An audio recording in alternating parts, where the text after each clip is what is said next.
10 মাস চলছে, 9 মাস পার হয়ে গেছে, গণহত্যার বিচার করতে পারেন নাই, আওয়ামী লীগের কিছুই জিততে পারেন নাই।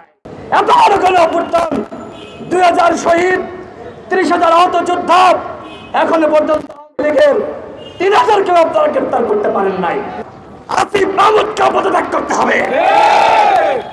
তার এপিএস মাল কামাই, আর সে কি মালের ভাগ পায় না? 2 দিন পর পর আন্দোলন, যমুনা ঘেরাও, শাহবাগ ঘেরাও, ঢাকা বিশ্ববিদ্যালয় আন্দোলন, পল্টন অবরোধ। বিদেশিরা এগুলো দেখে না? তাদের এজেন্ট কি দেশে নাই? তাদের গোয়েন্দা সংস্থা নাই? একটি অস্থিতিশীল রাষ্ট্রে কোনো বিদেশি করবে না, এটা একটা কমন হিসাব, পাগলেও বোঝে। আর আপনার উপদেষ্টা যে স্বপ্ন পূরণ করতে পারবেন না, সেই স্বপ্ন কেন মানুষকে দেখান? হাসিনাও এই স্বপ্ন দেখিয়েছিল, উন্নয়ন উন্নয়ন উন্নয়ন। এই উন্নয়নের স্বপ্ন দেখিয়ে গাল গল্প বলে জনগণকে বিভ্রান্ত করতে পারবেন না। আসিফ মাহমুদকে পদত্যাগ করতে হবে। তার এপিএস মাল কামাই, আর সে কি মালের ভাগ পায় না? কার সাথে মিটিং করেছে আমরা সেটি জানতে চাই।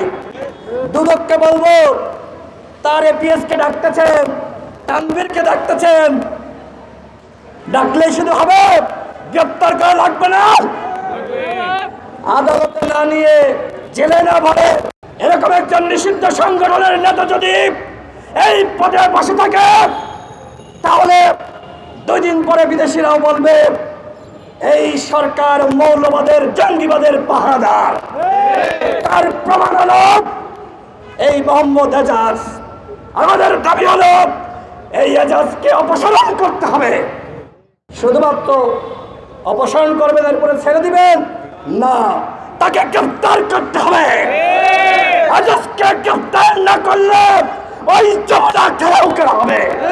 সরকার যদি ডোন্ট কেয়ার মনোভাব দিয়ে কাজ করতে চাই, আমরা সরকারকে সহযোগিতা করতে পারবো না।